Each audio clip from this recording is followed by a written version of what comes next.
balikan natin ang ating mga karambulista at ang programa Karambola sa DWIZ. Babalik ang karambola, kasama pa rin sa impilan, Jonathan De La Cruz, Joel Laksamana. Ako po si Trixie Cruz Angeles. Whoa! Akin na lisensya mo. Kaya may video tayo, sir. Yung video natin ng lisensya. Nakuha niyo ba yung video? Ayan, oh. Ayan na. Yan. Yung audio lang po natin. Ako sa inyo. Sir, hindi ako nagkakamali. Hindi maaari. Akin na yung lisensya mo. Ako, nasa lugar ako. Akin na yung lisensya mo. Umiiwas na ako sa inyo. Akin na! Kaya mo, galit na galit. Titignan ko ang lisensya mo. Nakadrugs ka pa. Akin na yung lisensya mo. Nakadrugs daw Titignan ako. ko ang lisensya mo. Titignan ko, pulang-pula mata mo, nakadrugs ka. May mga nakadrugs. sakay ako doon. Kahit Nakadrugs daw ako. videohan mo ako dyan, ikaw ang wala sa linya. Papatayin mo ang pamilya ko. Gago ka. Akin na lisensya mo. Akin na lisensya mo. Papatayin mo kami. Papatayin mo kami. Ba't pulang-pula mata mo? Nakadrugs ka ba? Akin na lisensya mo. Huwag mo akong videohan. Video mo ako ng i-video. Papatayin mo ang pamilya ko. Naintindihan? Yun. There you go. Kaya po tayo mag-ingay. Lalo ngayong Christmas. Christmas, matraffic. Matraffic. Mumula mata mo. Namumula mata nyo. Delikado. Really, otherwise sane person yan. Siguro mainit lang, matraffic, Oo. na nawala siya sa sarili. Akala Init niya ng pulis siya. ulo. I mean, anong gagawin mo sa lisensya? Di ba? Hindi ka Hindi naman nagkabanggaan. Hindi naman nagkabanggaan. So, I think it ingat was, lang po ano, tayo. at saka, walang banggaan. Well, no, ano ba yan? No foul. Walang nagkagit-gitan lang. Oo. Nagkagit-gitan. So, uminit ng ulo. Dandan Tapos, tayo. ang lalo akusasyon na, pinapatay mo pamilya ko. Hindi, ano yan, galit daw siya sa peace talks at kay speaker. Grabe kayo. Grabe naman. Parang congressman daw yan. Kita mo kayo talaga. Oo. yan. Ay, nako. Speaking of Congress. Okay. Ano bang... Nag-fail po yung mga comms nyo kasi ginagamit ninyo yung mga congressman mismo. Mali. So, nag-start yan dito sa mga, may committee hearing sa Committee on Franchises para rebisahin o i-review ang franchise ng SMNI. Bunga ito ng privileged speech ni Congressman J.J. Suarez ng Quezon. Quezon, di ba? Quezon. Quezon. So, nag-hearing sila. Ang una nilang resource persons ay si Dr. Lorraine Badoy at saka si Ka Jeffrey Celis, also known as Ka Eric. At ang unang punto nila, ang unang issue nila ay yung supposedly ina-attack daw verbally or verbally abusive itong mga hosts na ito with certain people. Kasi, ayun nga, lumabas din at nakiupo si Congresswoman Franz Castro. Ngayon, as one of those supposedly na ina-attack. Now, before that, pero at the opening of the hearing, it was clear na yung purpose sa pag-convene na ito ay they took offense doon sa sinabi ni Mr. Celis tungkol sa travel expenses or what they call traveling expenses, which I think is grammatically incorrect. That was the travel trigger. expenses of the the speaker, speaker. na supposedly nilagay nila at 1.8 billion. Hindi nga nila in-explain yun because that is supposed to be the travel expense of the entire Congress. Isa pa yun di ba? Hindi nila in-explain. Sana, well kasi, they were focusing on a single utterance. Yes. One episode, one time, and it was phrased as a question. May nag-text kay Mr. Celis saying, ang travel expenses ni Speaker umabot ng 1.7, 1.8 billion. Pakitanong kay, yung ini-interview nyon, si dating Yusek, Grex Belhica. Okay, so, it was phrased as, pakitanong nga.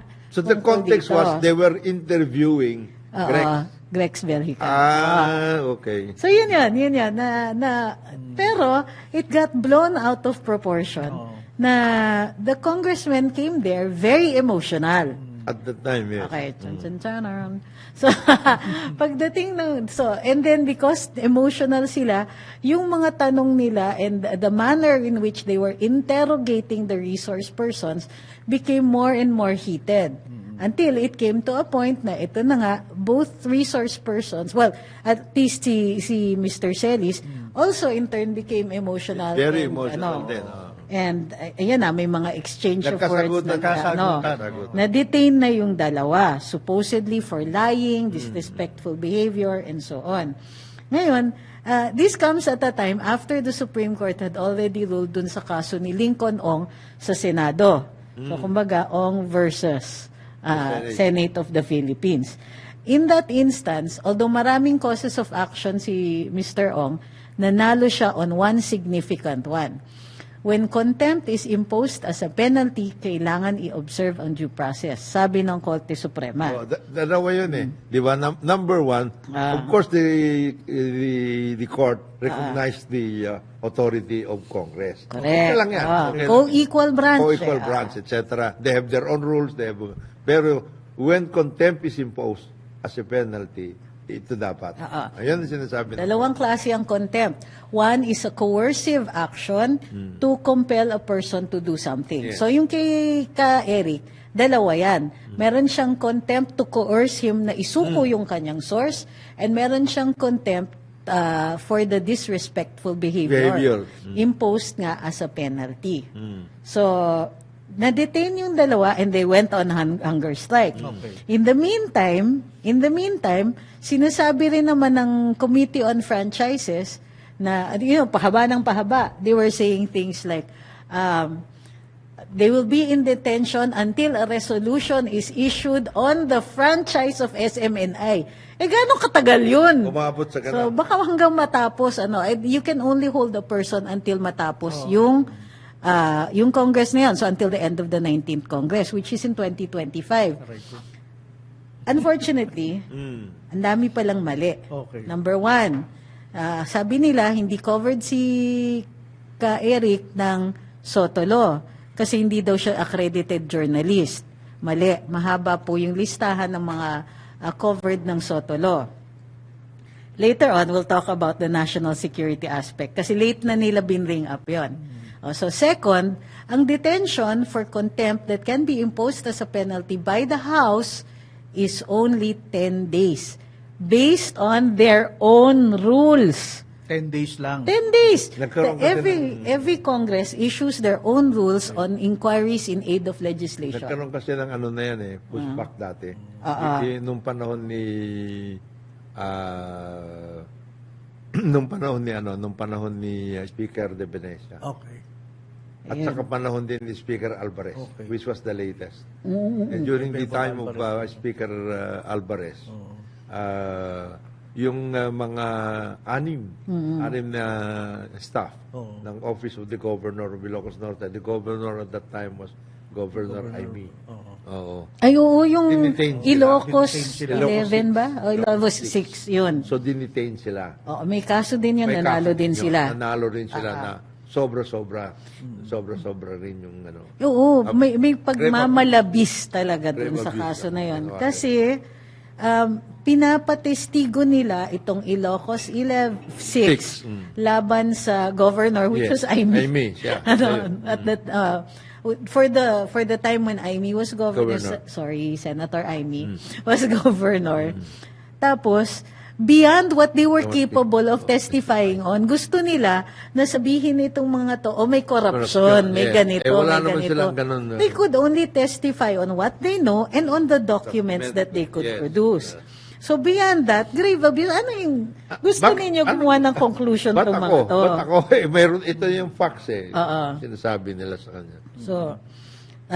So both cases, yung Ilocos 6 plus the Lincoln Ong case, made for a very compelling reason for their lawyer, the lawyer nitong nina Doc Clorin at saka ni Ka Eric, to go to the Supreme Court on a petition for habeas corpus with plus certiorari.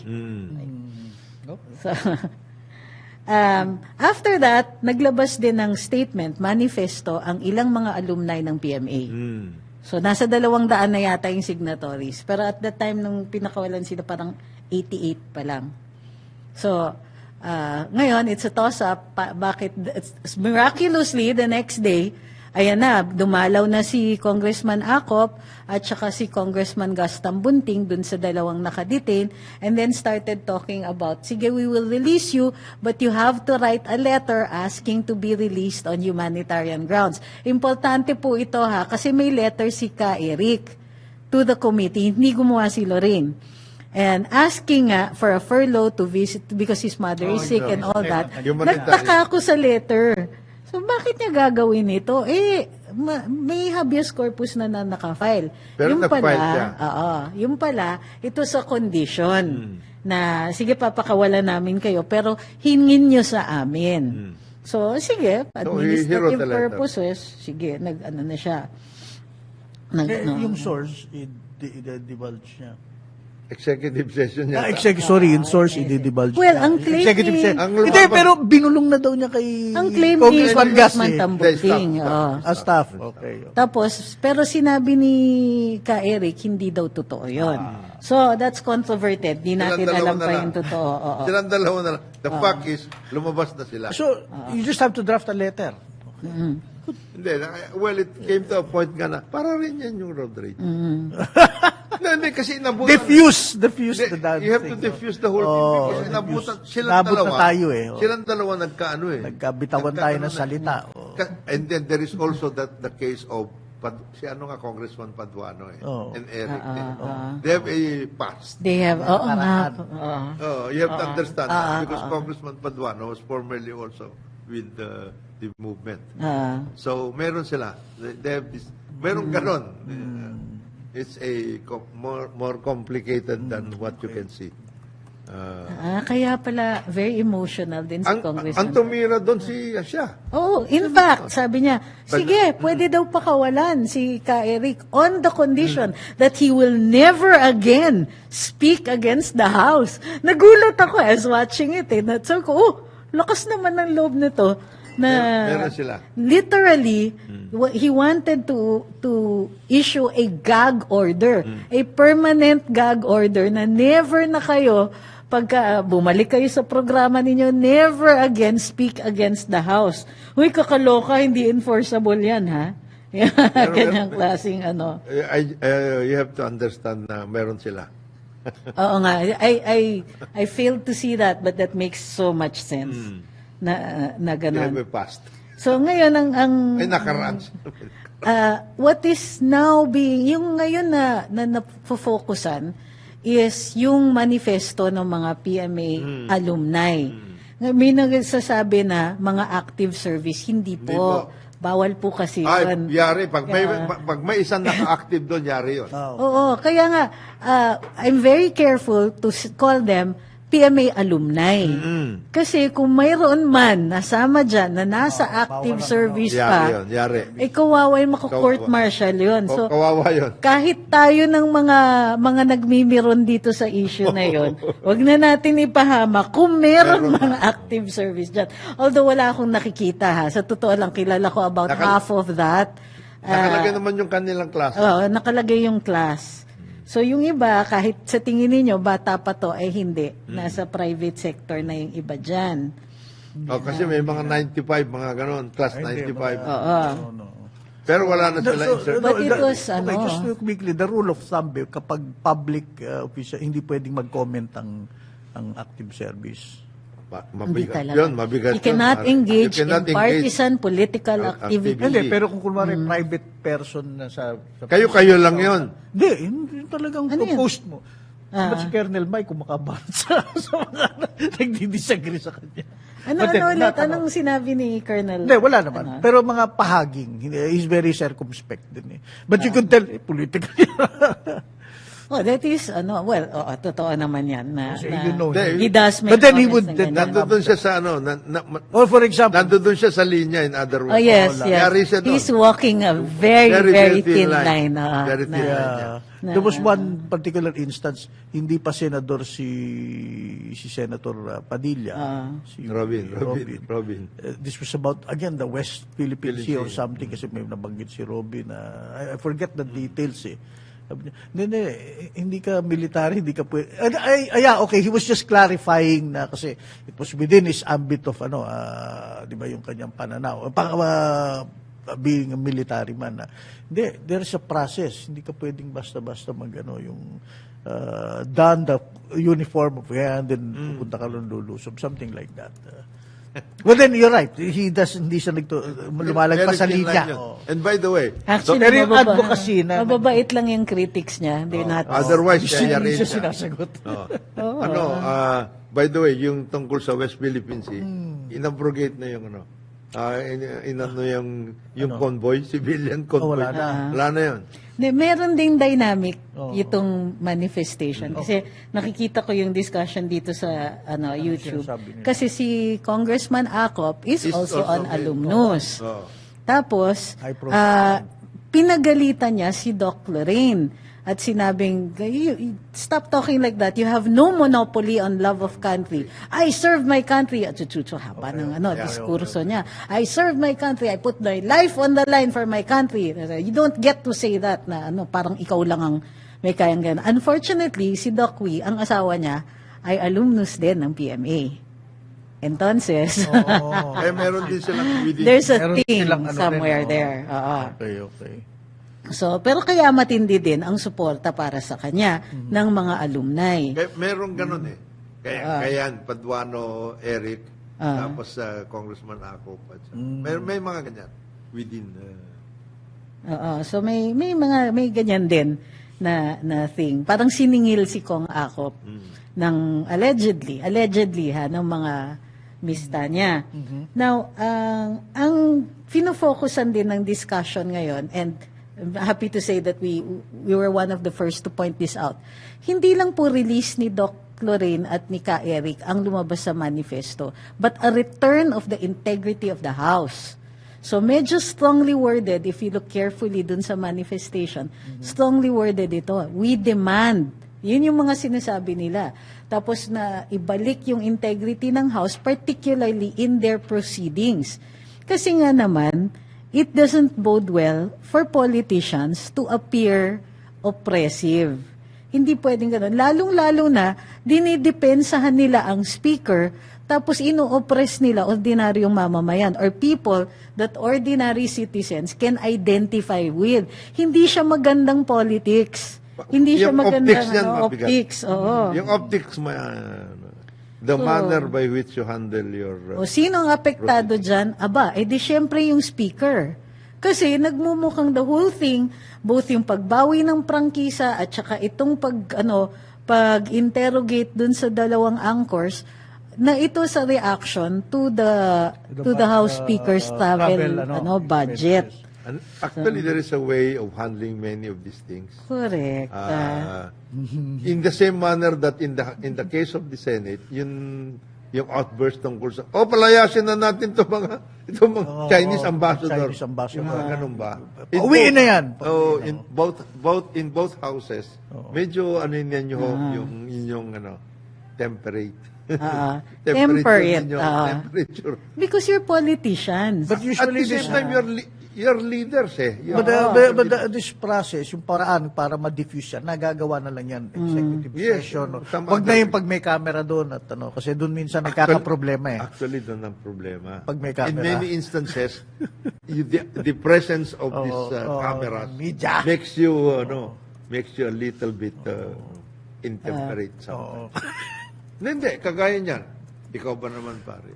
Some people clam up when they see a camera. These guys don't. No. Hindi, ang kagaya niyan, you don't say, Diba? you are holding a very sensitive Tapos, position. You don't say, patanggalin mo na yan.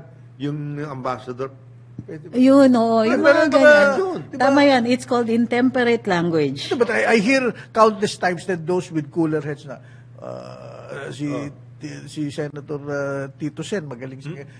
I move that we discuss this later in executive session. Ayun, right there and then, signal na yun. Pero pag right there and then, ay patay na.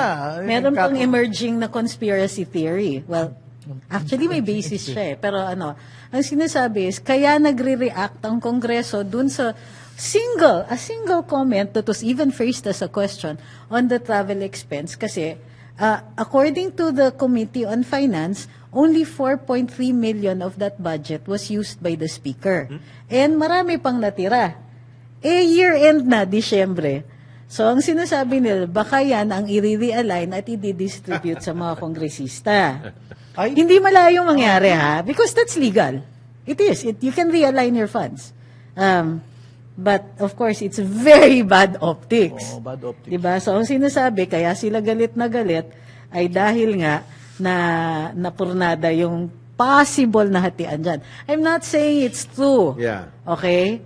I'm not saying that is the case or that is the entire reason for it. But, certainly, you cannot help people from theorizing this.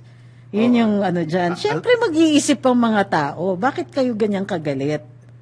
Well, the auditors, because I talked with the House auditor, sabi niya, ganito yan, yung 1.8 is the budget for the entire house. Entire house. Hindi lang. Ginagamit yan for domestic halimbawa ako, uwi ng probinsya. Mindanao congressman ako. Alangan yung travel expenses ng tiga Quezon City, pareho lang kami. Hindi pwede yun. Sino ba Kasi, nagsabi nito actually, Celis? pare-pareho eh. Pare-pareho yung budget per congressman. Pero may Per dagdag. office. Ito na nga yun. Pag kinulang yan, like kunwari, taga Mindanao ka, kailangan kang balik ng balik. May nangyari pa, di uuwi ka. So pag naubos mo yung budget mo for the month, Ito yun. hihingi ka kay speaker dun sa, either sa extraordinary expenses o dun sa travel budget for the house. Ang parang ang sinasabi ni Mr. Celis is that Binulungan on the siya. say-so of the speaker, ang disbursement. Disbursement. Yeah. Well, mayroong ganon. May ganon. Mayroong ganon talaga. That's what he basically, it's not exclusively for him. It's not exclusively for him. All of this No, budget it's for the house. is for the house. Ganito yan. But Ganyan you will din yan. disburse it based sa aking Para rin yan gusto yung, kong bigyan. para rin yan yung pero may mga specific kasi na workout eh.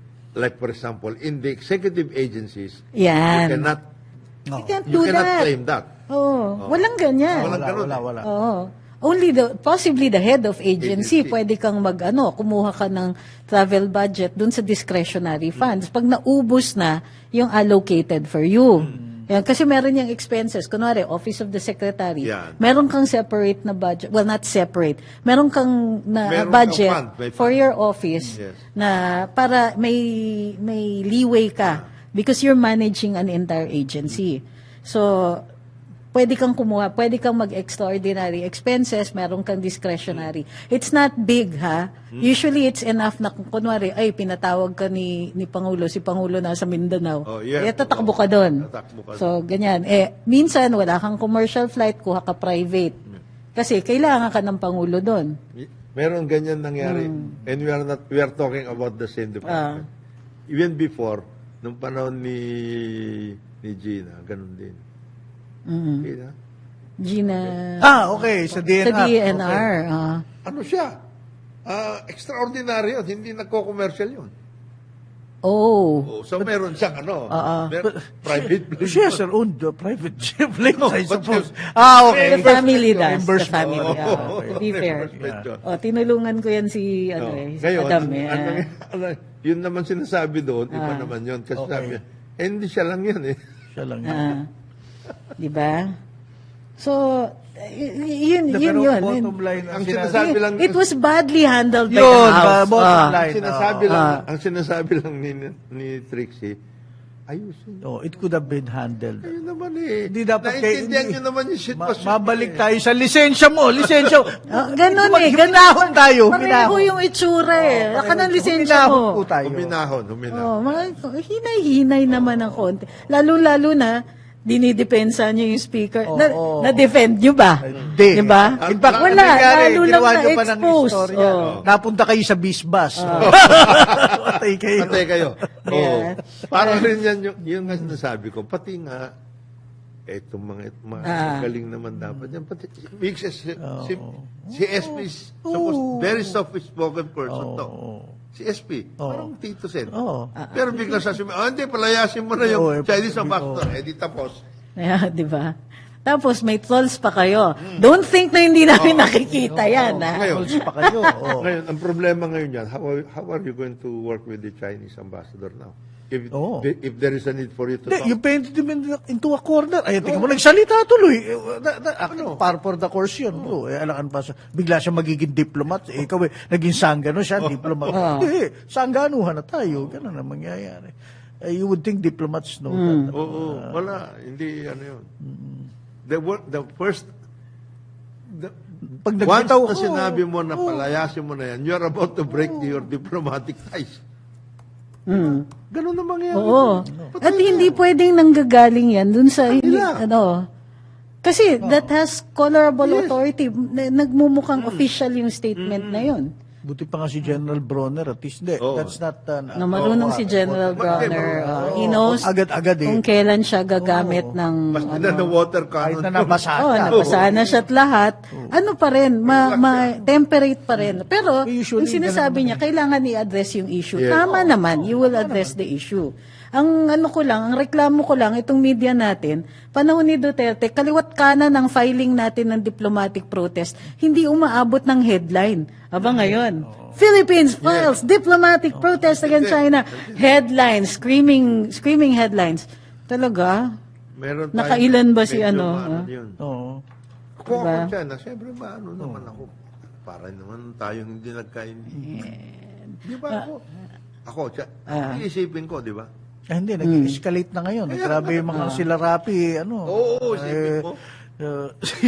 Si classmate Jonathan, medyo talagang war footing na tayo nito. War footing. Mabigat. Relax lang po. Relax lang po. Temperate language. Magbabalik ang Karambola, oras natin 9:31 ng umaga. Balikan natin ang ating mga karambulista at ang programa Karambola sa DWIZ. Karambola! Nagbabalik ang Karambola, kasama pa rin sa Intilan, Jonathan De La Cruz, Joel Lacsamana. Ako po si Trixie Cruz Angeles. Whoa! Nasa, si Conrad Banal. Lapit-lapit ng mga yan.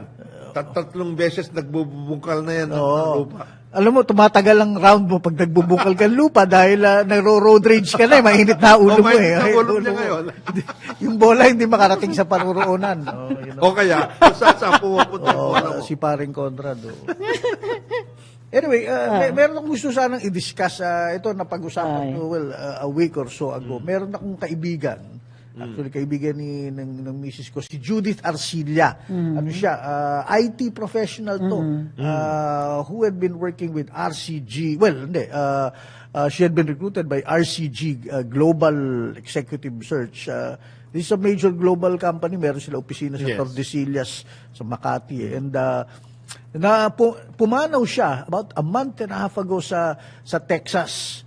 And nakarating lang siya kahapon lang sa Pilipinas, finally, si Judith Arcilla. At nakuha siya ng pamilya niya.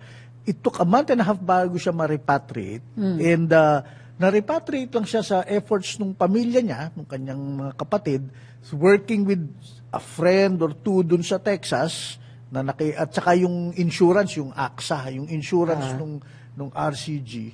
And RCG, the company itself, ni Honey Ho, talagang hindi tumutulong, hindi sila nagko-coordinate. In other words, napakasamang employer nitong RCG na ito. And we tried to help. Actually, kami ni Kong Jonat, with the advice ni Kong Jonat, nag-draft akong letter para mag-requesting RCG na tulungan nyo naman kaming maiuwi yung aming kapatid. That was a month ago, ganun. Yeah, in the first tapos place. isisi mo ang Department of Foreign Affairs, saka Department of Migrant Workers. They did, pero inedit yung letter ko para maging mas kasi parang napakatapang naman, Sir Joel, ginawa namin lang, nakikiusap kami dahil baka maapektuhan anything yung gusto lang nila mauwi yung kapatid nila. Wala, ito ka over a month, and finally dumating, walang death certificate, yung coroner, gano'n, wasn't able to do it dahil hindi nagko-cooperate yung RCG dun sa Texas. Dun sa Texas, And can you imagine, usually yung medical examiner doon, di ba, ang tawag doon ano ba yung tawag dun sa Medical legal or medical something. legal, basta hindi toxicology yun eh, basta something. Meron silang... They don't have it, usually mabilis yun. Yes. So now may problema, muntik pang hindi palabasin sa airport at ngayon mapoproblemahan pa sa paglibing, and then yung Insurance will personal life insurance, hahanapin yun. Because they don't know kung namatay ba aksidente, namatay ba yung suicide, may natural causes, nothing. Hindi, masama and RCG, as the employer of 13 years, itong si Judith worked for them. RCG. Parang yung HR lang ni Honey Ho, when wala daw sense of urgency, nung tinawagan daw nila minsan, it's Thanksgiving here eh, so everybody's in the East Coast. Or Wow. Plus, yan, i-priority mo. Hindi, ganito. Tapos in-explain daw, this was the first time that this happened to us. And all the more na dapat ayusin nyo to. This is diba? And yun na nga, yung DFA is also concerned dahil citizen yan, diba? So, Pwede actually kasuhan yan na Yung RCG. Yung RCG na yan. Baka pwedeng ano na yan in behalf of RCG. I will ask some of our NGOs involved with with the Yeah. overseas Filipinos to get them to work on this thing. Baka pwede natin tingnan na mabuti yan. nakaburol ngayon si Judy sa Our Lady of Assumption Parish sa Leverisa Street sa Malate, Manila, yung malapit sa Manila Zoo, gano'n. But nandun nga yung family niya, happy na sila na nandiyan si Judith. Ang dami pala yung mga pamangkin and all that. But they're in limbo dahil walang death certificate. Hindi lang yun. Tapos may mga gamit, yung mga computers, mga Nandun lahat, they're all naiwanan. there. Oo. And technically, RCG, the company should be helping them out. Saan siya namatay?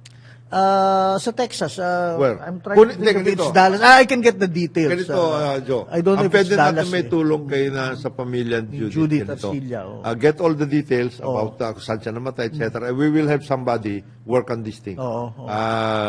If you know where she died, etc., we can get all of these things, pati yung circumstances ng death, etc., and everything. Kasi, and all the possible benefits Oo. na namatay na, of course, very nakakalungkot talaga yan, kakaiyak. Pero dapat naman yung mga benefits due her should be given to her, including yung return ng kanyang mga belongings. Yung yan? repatriation. Kasi ang nangyari, puro buti nila gano'n ng mga Pilipino. May kaibigan doon, paki-paki. Tsaka the AXA representative. Mali. But the RCG representative ni Anino, wala. By the way, yung pagkamatay, ang nangyari pa, kinikwento sa akin ng kapatid, kausap nila, usually very her bubbly self, walang and okay, sige, they talk 2 times a day eh. And sige, maliligo muna ako dahil magtatrabaho na ako. Then gano'n, nung naligo, that may time sila eh. Nag-leak na yung, apparently nag-leak na yung bathtub. Yung manager ng hotel, nakausap na yung manager ng hotel, mabait eh, na Amerikanong babae. Umakyat, tapos dinorbel na, walang sumasagot. Binuksan nila, matagal. She was there in the bathtub, tapos medyo pumanaw na. Now, and the shower was running, kaya nga nag-leak na. But the time that expired, mula nung tawag at saka na-discover siya, was only 30 minutes. So, di ba, ang bilis din, parang, but again, in the dark sila, paano talaga namatay? At ano kinamatay? And then it took a month and a half sa repatriation na dahil yung Kunin mo yung details. I think we can do something Yeah, about this para at least maano naman siya. Yung kanyang pagkamatay hindi naman in vain na ganyan. Hindi naman in vain. Kasi si Judith, single yan, and she was hindi naman sole breadwinner, pero talagang siya yung poste ng pamilya. And they're really in the dark. At saka 13 years as IT. Dun sa company na yun. Napaka-professional. 13 years.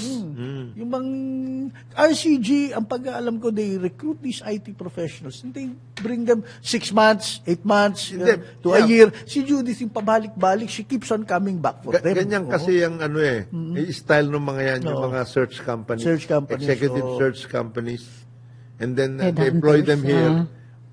Actually, dapat yan.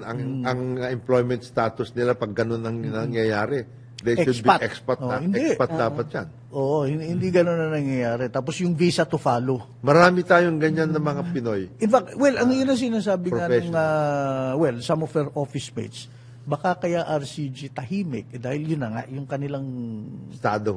yung the Yung way kanilang they ginagawa, the way pero they ako handle naman it. as a former corporate communications all the more na dapat Dapat inasikaso ligawin nila mo yung kaagad. pamilya. Eh, tsaka inasikaso matago agad mo. para tapos na. Oo. Now may problema sila. Mayroon talagang problema sila. Kasi hindi nila akalain namatay di ba?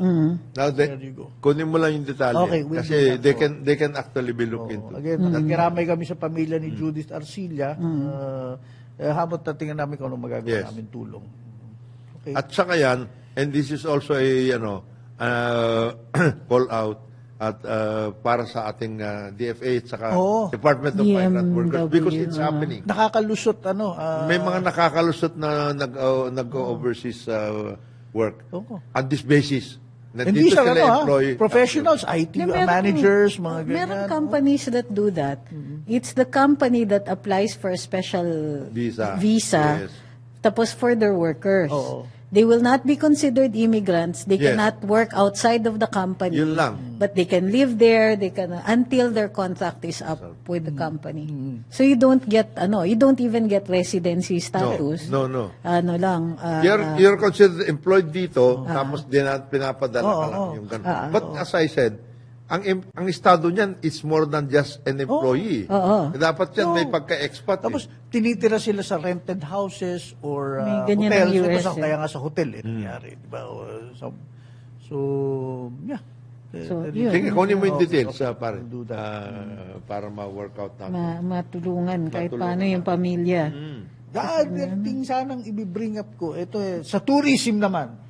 Meron tayong video dyan there was apparently a major, uso ang cruises This was a Norwegian Cruise. Jewel cruise na ang nakasakay dito these are tourists, at a lot of them are senior citizens, mga who now travel via cruises. At nangyari daw ito noong November 30, 2,500 tourists. Meron tayong mga pictures Filipino-American retirees, foreign nationals, nag-disembark sila sa Pier 15 sa Manila. Dito. After a 10-day Southeast Asian cruise. And then their nightmare started. Pagdating nila doon, they were led to an open parking space. Walang porters, walang luggage carts. Pierre, Pierre? Pier 15, 15. And then yung mostly mga senior sila, mga hand carry nila, tapos yung mga 20 kilogram maletas. May mga Pilipino din, mga hiyang-hiyanga yung mga Pilipinong balikbayan. Ginaid lang sila sa isang hall na 2.5 meter ang entrance, siksikan, walang aircon, sabi na mabuti na nga lang daw hindi umulan. Tapos dinaan pa sila yung corridor, di ba yung yung mga aircon yung may blast, mainit. Doon sila dinaan. Merong mga hinihimatay na matatanda. Ano to, Joel, Norwegian cruise Ang sama naman ng ship management na operation nila dyan. Dyan makikita na yung mga mukha nila talagang genuine na talagang hindi na kami babalik sa Pilipinas. Talagang Akala ko ba there were a few in wheelchairs, may mga 80 years old. Tapos may mga 2.5 meter exit na pataas. Ang masaklap pa, meron daw silang dinaanan, air condition, nakikita na aircon na opisina. Nandun yung mga taga-PPA kasi Yes. tinitingnan lang daw sila, walang lumalabas, walang taga DOT na desk to help them out. Alam mo yan. They were watching through the glass paneled air conditioned office. Nobody was going out. Dalawang agencies ang involved dyan. Una yung PPA, DOTR, at saka DOT. Pag cruise, akala ko ba naman we are trying to encourage all of these cruises to pass by Manila. This was not even major infrastructure. Yeah, no. Although I do agree, I remember ang Pier 15, if you remember, kasi yan yung labas niyan. Baka kaya nila dinaan doon kasi delikado yun doon sa labasan. But still, that's no reason. That's no reason. Dapat air condition na Hindi niya. lang yun. Number one, if you are talking about turning Manila into a cruise destination, Oo, cruise destination. dapat yung whoever is managing that particular cruise, they should have at least applied somewhere na meron talagang mga facility because according to the PPA, there are certain piers in Manila na talagang meant for that purpose, passengers, etc., and everything. That should also already be a call out to the ship management group, whoever is doing that, because that is also being licensed by either the PPA, and then at the same time for DOT, by cruise pala eh. Ibig mo sabihin, wala man lang malubong doon ng mga Sabi nga nung ito nag-complain, it's not even about the lack of resources. Yung solution, hindi kailangan ng fund allocation eh. Yung PPA, Bureau of Customs, DOT. So for example, sabi niya, if the PPA cannot provide baggage tents, yung mga tent, at least sana may customs clearance hall talaga, gaya ng Star Cruises, para maayos yung yan? Hindi mo paglalakarin ng malayo yung There is Simple supposed to be administrative matter. there is supposed to be there are supposed to be piers in that area na meant for that kind of thing. Ngayon, kung hindi nila ginawa yan, number one, ang naging dyan yung ship management. Ano yan? Nagtipid ka ba? Hindi ka ayaw mo magbayad dun sa passenger area na yan, etc. and everything. At saka hindi ka po pwedeng tumira dyan ng international ito na wala doon yung BOQ. Customs, quarantine, etc. Ganun yan. Immigration. Nako. Ang daming violations na, violations nito. Yung man lang yung help desk para sa kanila. Sabi nga, in-explain niya doon sa mga countries nagtatribe sa cruise industry. Greece, Ay, nako. Athens, Garbini, Bangkok, Thailand, Ho Chi Minh. Talagang efficient. Yung talagang babalik at babalik ka. Hindi lang efficient. Grabe ang kung pwede kang buhatin ng mga Yung service, service, yung extra plus service with ube on top. Halo-halo. And leche flan. Leche flan at na yan. Naalala ko yung father-in-law ko noon kasi hirap maglakad yun, yung wheelchair. Abay, binuhat talaga hanggang platform nung nasa Japan sila. Yes. I mean, yung service talagang, Yung cruise center. Ito na lang cruise, Singapore papuntang Malaysia. Sa Klang Port. yung sa Klang Port. Tingnan mo, airport. Tano pa ang airport natin noon? Yung center na yan. Ganun. Ganyan yan eh. Akala ko ba ganyan? GM, Santiago, by Jay. Masaklap nga daw. Tignan mo na mabuti. Ang pinakamasaklap na picture yung meron isa doon na nadadaanan nga ng mga air-conditioned Nakikita nila pinanunood yung sila, tapos sila parang nagde-death march sila. Hatak-hatak nila yung mga maleta nila, matatanda, naka-wheelchair. Walang Love the stewards. Philippines, hindi babalik yan. Wala na yun. At saka Badly magiging viral yun. Well, that's what's happening ngayon. I just got Bawal into magkamali. Yung and this cruise industry, ito yung pinag-uusapan natin, itatap lang natin to. Again. Diba? Kasama tayo dun sa Southeast Asian tour. Yes. Hindi na nila sasama Hindi ngayon. sasama Hindi na Pilipinas. Hindi kaya kasing istorbohin yung mga opisyalis natin. Nasa biyahe. Yan. Yan ang problema. Inaaral nila how it's done abroad. Lalayo ka pa, yun na nga, sa Pier 15. Abangan nyo lang kung paano. Diyos ko. Di ba yung pwede? Kasi nga, dapat ipaalala ninyo na kapag Secretary of Tourism ka, hindi ibig sabihin turista ka. Ayun. 2,500 tourists daw din disembark. Ayun, nabilang naman daw in fairness, 20 porters daw. 20 porters ang sumalubong sa 2,500. Sa 500, patay ka na eh. 2,500. Ito yung kasi malaking barko malaking barko Ito yung mga ito yung kinaya. Norwegian, Kasi kailangan natin ng malalim na Baka harbor for that Baka nabigla sila. Dahil ang dami. Siguro, hindi talaga ready. Walang ganon. Hindi ka mag-sasali sa Ibig mo tourism. sabihin, papapasukin mo yung barko rito. Hindi ka pala handa. Na hindi handa. Doon pa lang sa international waters, ay wag muna kayong pumasok dito.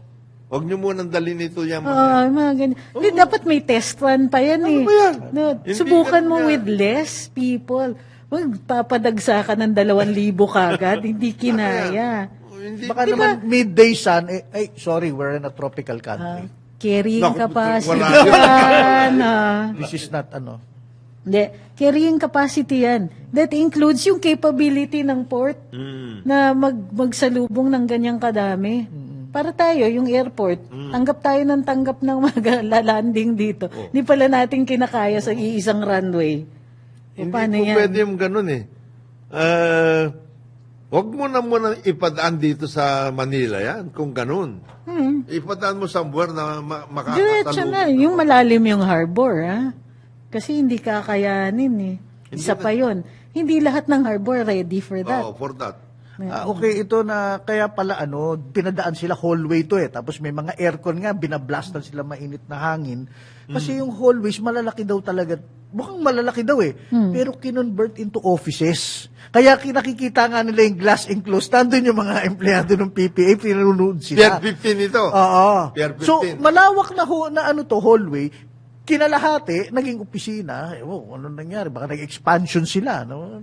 Nandoon, pinanunood sila. Tapos yung mga aircon, binablast silang gano'n habang may init pa ng araw. So, Pier 15. Pier 15. One of these days, we will have to get somebody there to get a picture of the whole Oo. Pier 15. Ganun. Yung ating mga Para radyo malaman patrol. natin. Mga Radyo papuntahan, patrol. Para malaman natin. Kumustahin nga ninyo. Si Paring Aya, mahilig yan. Paring Aya, punta mo nga yung Pier 15. Tignan mo kung makakalakad ka doon sa mga... Ito ba yung pier na named after sa nanay ni GMA? Hindi. Iba yun. Iba yun. Yung may malaking mural pa nung nanay ni GMA, hindi yun. Hindi yun. Kasi pinodernize na yan. I remember that Supposed to be. eh. Supposed to be. Ay, Ano panahon ni Pinoy, naalala ko yun. Tapos, bumisita kami ni Secretary Roston para check-in yung x-ray machines. Kung gumagana. Anyway, that's Love the Philippines. Sana maayos natin yan because hindi natin maitataas ang figures natin sa 5 alam mo million. the bigger problem is that we think that we can just put anybody in the leadership of these these agencies. Hindi siya dapat ginagawang political accommodation o political You reward. have to put somebody na. Kasi ang laki ng nakasalalay, ekonomiya natin nakasalalay, and we're rebuilding from the pandemic. Na ang laki, nasa 8 million na tayo pre-pandemic. On its way to 10 and then later on 12. Yun yung di ba, meron nakamap out na yung pag-increase natin ng tourists. Malaking setback yung pandemic. Ngayon, setback din yung lack of, how do you call this? I'm trying to be nice competent leadership. Yun na nga sabi nga, it wasn't a matter of funds or fund allocation dito. No, it's not. No, It's no. not. It's not. Gusto sana, It never is. Makita lang na, wow, rarely Filipino, is. caring people, yung ganun sana. Sayang, yung lost opportunity, may Hindi na multiplier daw babalik effect pa. Siyempre, hindi na babalik yun. Ako ba? Hindi ako babalik dyan. Kakalat yung balita na yan. Faster than we can control it. Oo. Faster than you say, God damn.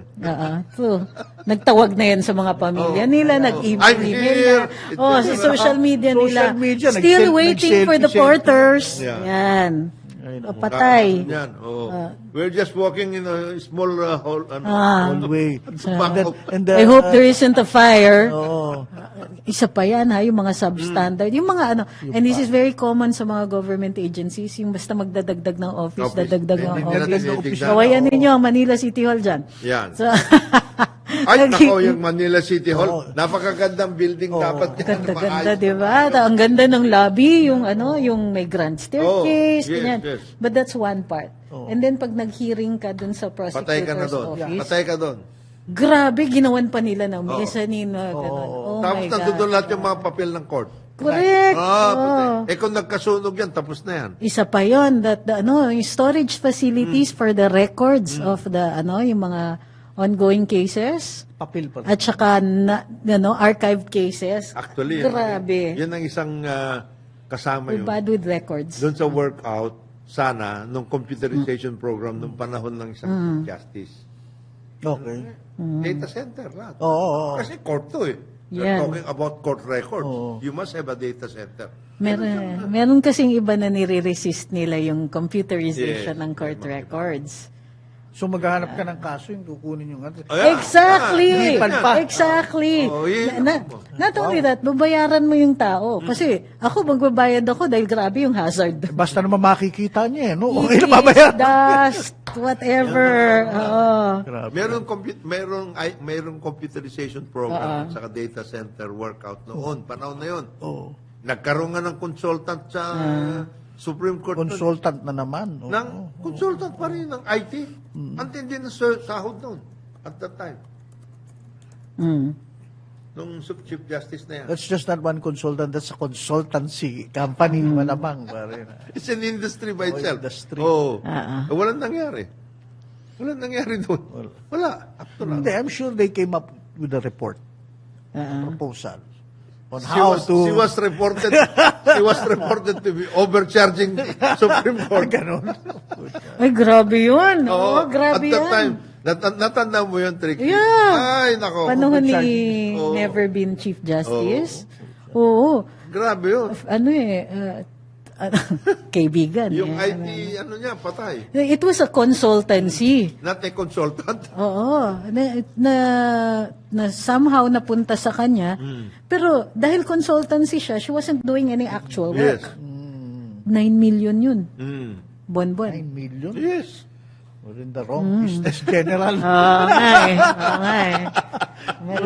Mali talaga. Mali. So, ewan ko. In the meantime, ang binabantayan nating balita for the next few days is ito nga yung sa PMAers. Daming nag-i-interpret eh. Oo. So, let's see.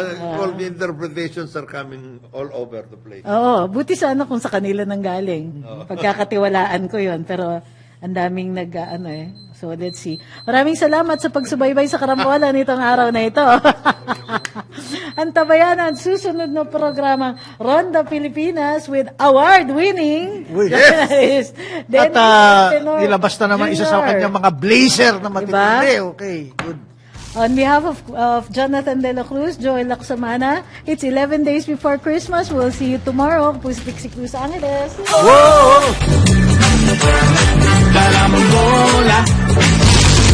Sumainyo ang programang Karambola sa DWIZ. Hanggang sa muli, tayo'y magbabalik upang ihatid ang pagtalakay sa iba't ibang mga issue. Dito pa rin sa programang Karambola sa DWIZ.